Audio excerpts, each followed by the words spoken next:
You already said too much about me.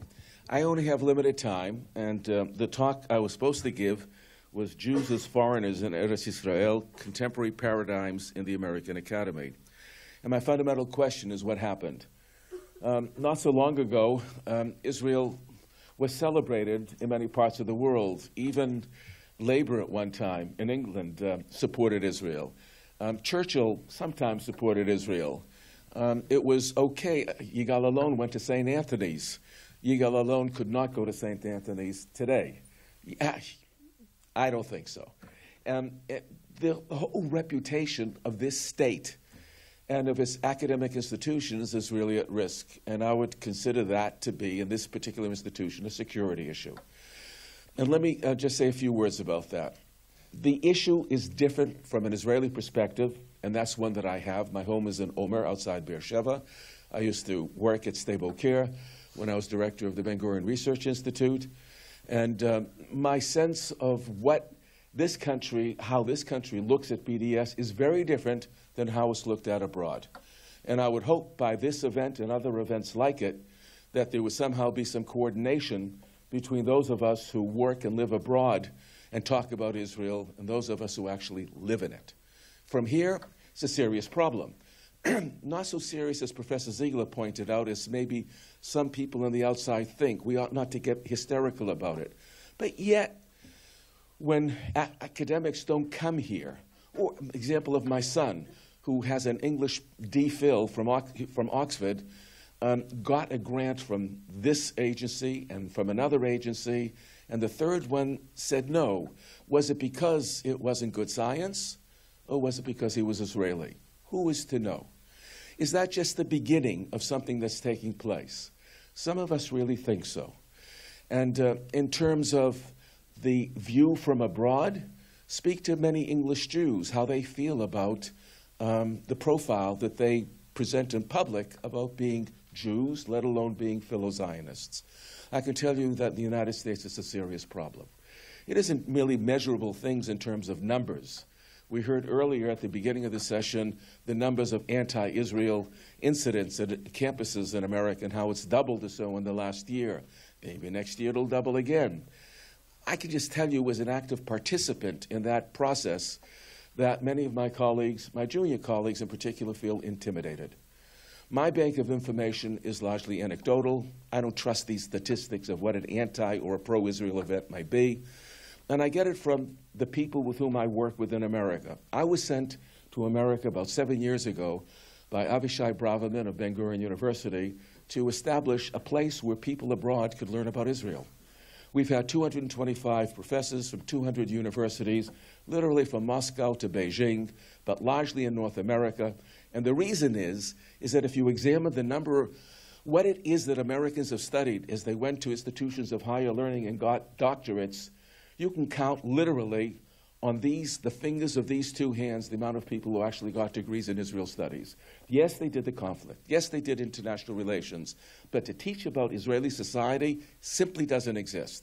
The first one was at a school that Galia Golan and I went to at Brandeis, Ben Halpern, who was the first person in America in the 1960s who was actually teaching about Israel. That's very small. And in the last 10 years, there has been a significant shift in the mood of the American universities. And my way of looking at it is what occurred outside universities and how it infiltrated inside. I would date 1967 as a turning point. Yes, the occupation, my political views, I wish it weren't there. But I would also argue that if it were not there, we'd still suffer from animus against the Jewish state. Events like 3379, 1975, the United Nations arguing publicly that Zionism is racism, it's colonialism, it's apartheid, it's like Nazism, became a common trope by the United Nations.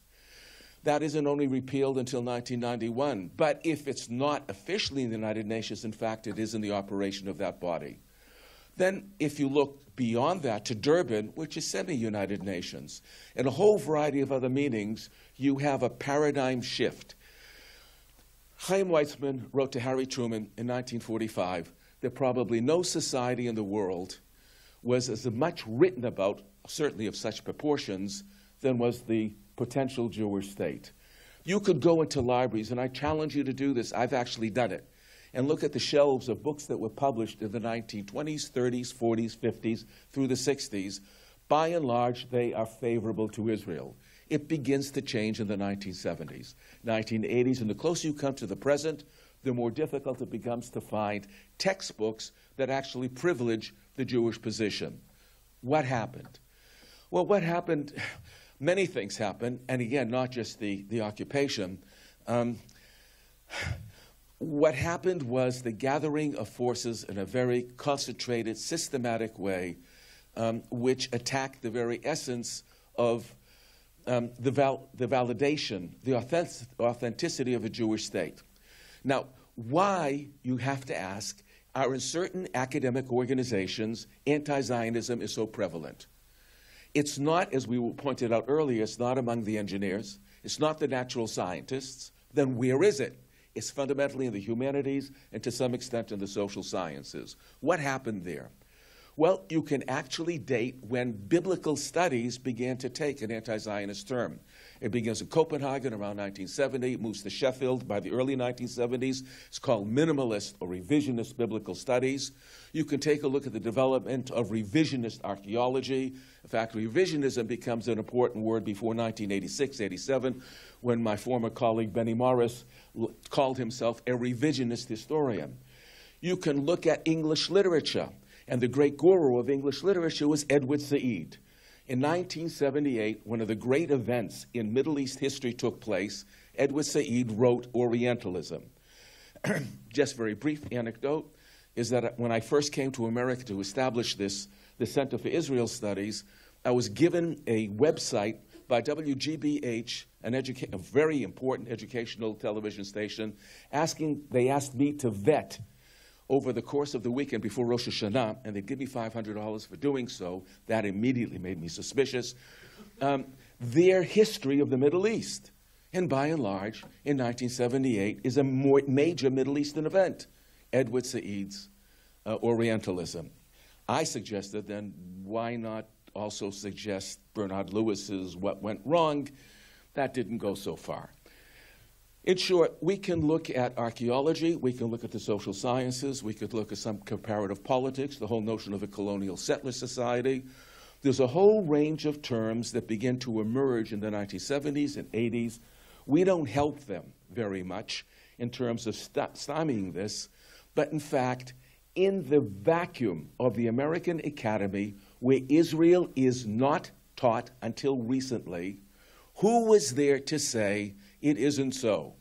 Well, the Yaakov Achimeir's, that it's the media that broadcast, however that's broadcast, and the amount of knowledge that the average individual, including intelligent, university-educated individual has, come from sound bites on CNN. They don't read, they don't know.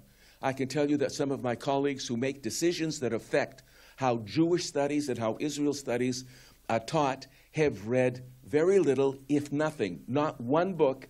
They may have read some articles in the New York Review of Books or some other journals. By and large, they are informed or educated or miseducated by the social media, by the web. They have never taken a course, never studied it. And what that leads to is something terribly dangerous. And what it leads to is what we've been witnessing earlier this morning and presently.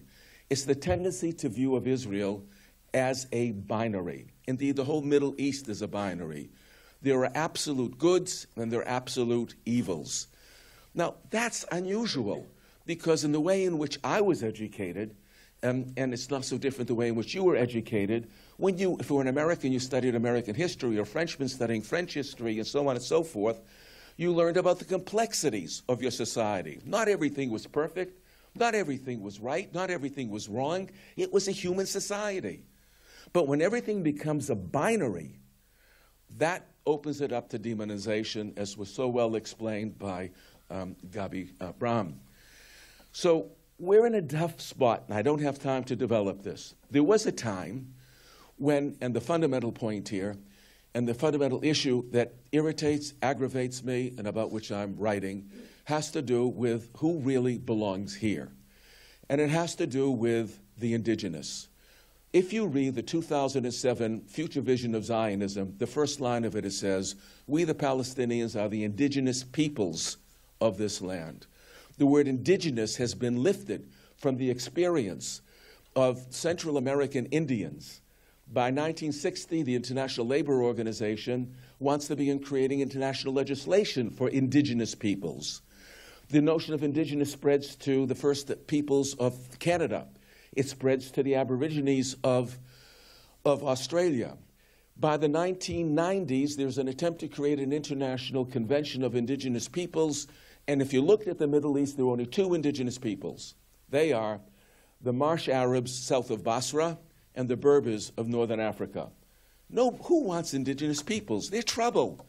The United States objected to it. So did Canada. They put reservations on their relationship to this kind of legislation because it just caused massive dislocation. Indigenous rights, what are they? Let's give back Manhattan to the Indians. If they give us $25, we'll pocket the $1 profit and go home.